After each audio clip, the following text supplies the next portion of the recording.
आज हम वाक्य जो व्याकरण का एक बहुत ही अहम विषय है उसके बारे में पढ़ेंगे। तो वाक्य के अंतर्गत हम उसकी परिभाषा, उसके अंग और उसके भेद, रचना तथा अर्थ के आधार पर कौन कौन से हैं इसके बारे में पढ़ेंगे। वाक्य को पढ़ने से पहले हमें शब्द का ज्ञान होना ज़रूरी है। तो शब्द क्या है? एक या एक से अधिक वर्णों के मेल से बनी सार्थक ध्वनि को शब्द कहते हैं। सार्थक इसलिए कि ऐसा नहीं है कि हम किसी भी वर्ण को मिला देंगे और उसका अर्थ होगा, ऐसा नहीं होता। तो भाषा में जिन शब्दों का अर्थ है उसी का महत्व है। तो यहाँ पर सार्थक ध्वनि को शब्द कहते हैं। अब वाक्य क्या है? वाक्य क्या है? पदों का व्याकरणिक व्यवस्थित और सार्थक रूप जो किसी भाव या विचार को व्यक्त करने की दृष्टि से पूर्ण हो, वाक्य कहलाता है। अर्थात वाक्य में इतने सारे गुण होने चाहिए। क्या होना चाहिए? व्याकरणिक दृष्टि से वो व्यवस्थित हो कि उसमें क्रिया कर्म जो जो हमें रिक्वायरमेंट है जिस ऑर्डर में उस ऑर्डर में हो, और वह उसका जो भाव है वो हमारे तक पहुँचे, उसमें वो क्षमता हो और वो हर दृष्टि से पूर्ण हो, तभी हम उसे वाक्य कहेंगे। अब वाक्य बच्चों एक पद का भी हो सकता है, अनेक पदों का भी हो सकता है। पद क्या है?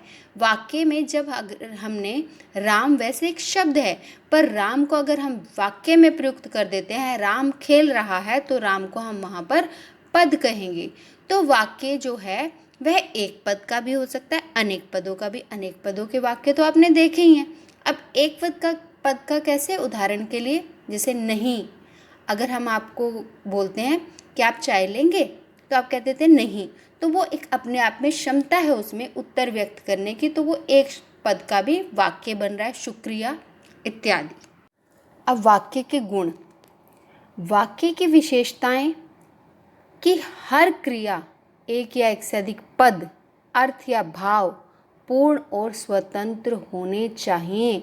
उसमें हमें अर्थ भी पता चले उसका, और उसके अंदर जो भाव है वो भी हम तक आए, और वह एक या एक से अधिक पद का हो सकता है, और उसमें व्याकरणिक दृष्टि से हर एक विशेषता होनी चाहिए। अब उसके साथ साथ वाक्य के गुण क्या हैं? सबसे पहला गुण है सार्थकता। सार्थकता अर्थात वाक्य में जो एक पूर्णता होनी चाहिए, उसके अंदर एक जो गुण है सार्थक होने का, कि वो जो कहना चाह रहा है वो दूसरे तक आ रहा है, उसे हम बोलेंगे सार्थकता। अगला भेद है आकांक्षा।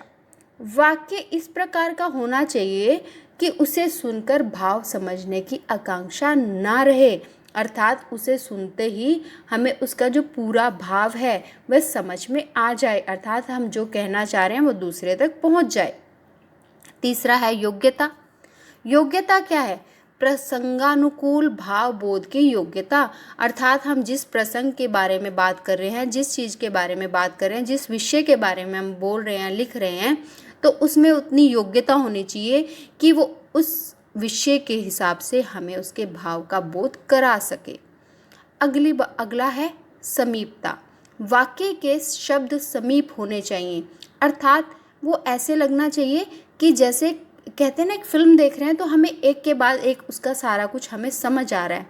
कितनी फिल्में ऐसी होती है कि पता ही नहीं चला सिर कहाँ था उसका और पैर कहाँ था, तो हम वहाँ पर बंद नहीं पाते। तो वाक्य में भी एक वो बांधने की सीमा होनी चाहिए कि उसके शब्द एक के बाद एक ऐसे लगे जैसे मोती माला में पिरोए हुए हैं। पदक्रम।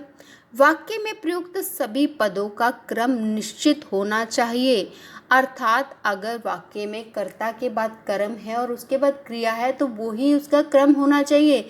ऐसा नहीं है कि हम क्रिया को पहले लिख दें और फिर कर्म को बाद में, तो वह अटपटा हो जाता है। अन्वय, मेल या एकरूपता।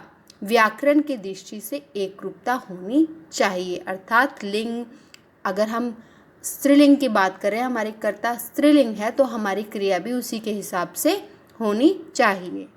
वाक्य के अंग। वाक्य के दो अंग हैं, उद्देश्य और विधेय। उदाहरण के लिए देखिए, रमा गाना गाती है। इसमें रमा क्या है? उद्देश्य, अर्थात जिसके बारे में बात की जा रही है वहाँ पर वो होता है उद्देश्य, अर्थात कर्ता हमेशा हमारा उद्देश्य होता है और उसके द्वारा जो कार्य किया जा रहा है या बात जो की जा रही है उसे हम क्या कहेंगे, विधेय। अगला उदाहरण, रमा का छोटा भाई आलोक पढ़ रहा है। अब यहाँ पर बात किसकी हो रही है, आलोक की, तो इसलिए उसको जो हमारा कर्ता है, जो हमारा उद्देश्य है, उसका विस्तार हुआ है रमा का छोटा भाई आलोक। तो यहाँ तक ही हमारा उद्देश्य होगा, क्योंकि यहाँ पर हमने पहले ही बताया जिसके बारे में बात हो रही है वो हमारा उद्देश्य होता है। तो यहाँ आलोक की बात हो रही है। वहाँ मत जाना, उद्देश्य का लोप, एक विधेय पूर्ण अर्थ। अब यहाँ पर विधेय है, पूर्ण अर्थ भी है, पर उद्देश्य नहीं है, तो ऐसे वाक्य भी होते हैं। अब वाक्य के भेद, वाक्य के रचना तथा अर्थ के आधार पर भेद होते हैं। रचना के आधार पर वाक्य के 3 भेद हैं और अर्थ के आधार पर वाक्य के 8 भेद हैं। अब हम इन्हें एक एक कर समझते हैं। रचना के आधार पर पहला भेद है सरल वाक्य। जिस वाक्य में कर्ता एक या अनेक होते हैं किंतु क्रिया एक ही होती है। यहाँ पर सब्जेक्ट कितने भी हो सकते हैं पर उसके द्वारा की जाने वाली क्रिया एक ही होगी, तो उसे सरल वाक्य कहते हैं। उदाहरण के लिए, महेश और दिनेश पुस्तक पढ़ते हैं। अब यहाँ पर देखिए 2 कर्ता हैं पर उनके द्वारा क्रिया एक ही की जा रही है, तो ये कौन से वाक्य का उदाहरण है, सरल वाक्य। संयुक्त वाक्य, जिस वाक्य में 2 स्वतंत्र या समान स्तर के उपवाक्य और, तथा, किंतु, परंतु, या, अथवा आदि समुच्चय बोधक से जुड़े होते हैं उसे संयुक्त वाक्य कहते हैं। समुच्चय बोधक के बारे में हमने क्रिया विशेषण में पढ़ा है। सवेरा हुआ, ये अपने आप में एक स्वतंत्र वाक्य है। इसका अर्थ है पक्षी चहचहाने लगे, यह भी एक स्वतंत्र वाक्य है, इसका भी अपना एक अर्थ है, सक्षम है वो अपना अर्थ देने में। पर हमने क्या किया, इन दोनों को समुच्चय बोधक से जोड़ दिया। सवेरा हुआ और पक्षी चहचहाने लगे, तो ये कौन सा वाक्य बन गया, संयुक्त वाक्य बन जाता है। रचना के आधार पर अंतिम भेद है मिश्र वाक्य। जिस वाक्य में एक मुख्य उपवाक्य है एवं एक आश्रित उपवाक्य की, जो, जिसकी, जैसे, जो, वह, जब तब, जो तो, जैसे वैसे, जहाँ वहाँ, कहीं, ताकि आदि समुच्चय बोधक शब्दों से जुड़े होते हैं उसे मिश्र वाक्य कहते हैं। अब यहाँ पर क्या है कि एक वाक्य में तो अपने अर्थ की क्षमता है और दूसरा उसके ऊपर डिपेंडेंट है। जब तक आप दोनों वाक्य नहीं बोलेंगे तो उसका अर्थ आपके समक्ष प्रकट नहीं होगा, तो उसे हम मिश्र वाक्य कहते हैं। जैसे, उस अध्यापिका को बुलाइए। किस अध्यापिका को? जब तक आप आगे वाला सेंटेंस नहीं बोलेंगे, आगे वाला वाक्य नहीं बोलेंगे, क्लियर नहीं होगा। जो लाल साड़ी पहने हैं, अब क्लियर हुआ कि उस अध्यापिका को बुलाना है जिन्होंने लाल रंग की साड़ी पहनी हुई है। तो ये किसका उदाहरण है, मिश्र वाक्य। अब अर्थ के आधार पर वाक्य के 8 भेद हैं। पहला भेद है विधानवाचक वाक्य। जिस वाक्य से क्रिया के होने की स्थिति या अवस्था का पता चलता है उसे विधानवाचक वाक्य कहते हैं। जैसे, खिलाड़ी मैदान में खेल रहे हैं। अब स्थान क्या है वहाँ पर, मैदान, और खेलना क्रिया है, तो वहाँ पर स्थिति और अवस्था दोनों का पता चल रहा है, तो यहाँ पर कौन सा वाक्य है, विधानवाचक वाक्य। अगला है निषेधवाचक। जिस वाक्य में क्रिया के ना होने का पता चले उसे निषेधवाचक वाक्य कहते हैं, अर्थात नोट वाले, NOT नोट नहीं। जैसे सीमा गीत नहीं गाएगी, तो ना गाने का यहाँ पता चल रहा है, तो यहाँ पर निषेधवाचक वाक्य है। तीसरा भेद है विस्मयवाचक वाक्य। जिस वाक्य में आश्चर्य, खुशी, दुख, घृणा आदि के भाव प्रकट होते हैं उसे विस्मयवाचक कहते हैं, अर्थात जहाँ पर हैरानी का भाव आता है। अरे दीपक, तुम आ गए। प्रश्नवाचक। जिस वाक्य से यह पता चले कि किसी से कोई प्रश्न पूछा जा रहा है उसे प्रश्नवाचक कहते हैं। जैसे तुम्हारा नाम क्या है। संदेहवाचक, संदेह माने डाउट होना।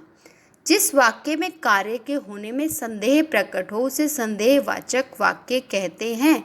जैसे शायद आज वर्षा होगी। आप बादलों को देखकर एक अनुमान लगा रहे हैं कि ऐसा हो सकता है। जहाँ पर शायद आ जाए तो वो क्या होगा आपका संदेहवाचक वाक्य।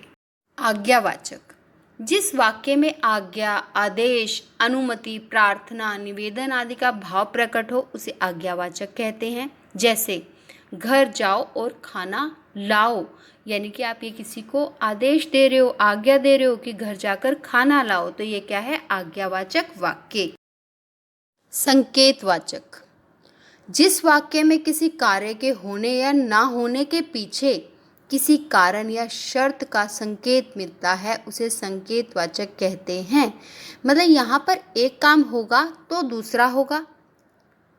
जैसे यदि पिताजी आगरा जाएंगे तो पेठा लाएंगे, अगर पिताजी आगरा नहीं गए तो पेठा भी नहीं आएगा। तो एक होगा तभी दूसरा कार्य भी होगा। अंतिम भेद है इच्छावाचक, जिस वाक्य में इच्छा या कामना का भाव प्रकट होता है उसे इच्छावाचक वाक्य कहते हैं। जहाँ पर आप किसी के लिए विशेष हैं, आपकी गुड विशेस आप दे रहे हैं। जैसे ईश्वर तुम्हें लंबी उम्र दे, तो यहाँ पर एक इच्छा है, एक कामना है कि भगवान उसे अच्छी लंबी उम्र के साथ बड़ा करे। तो यहाँ पर कौन सा वाक्य है इच्छावाचक वाक्य।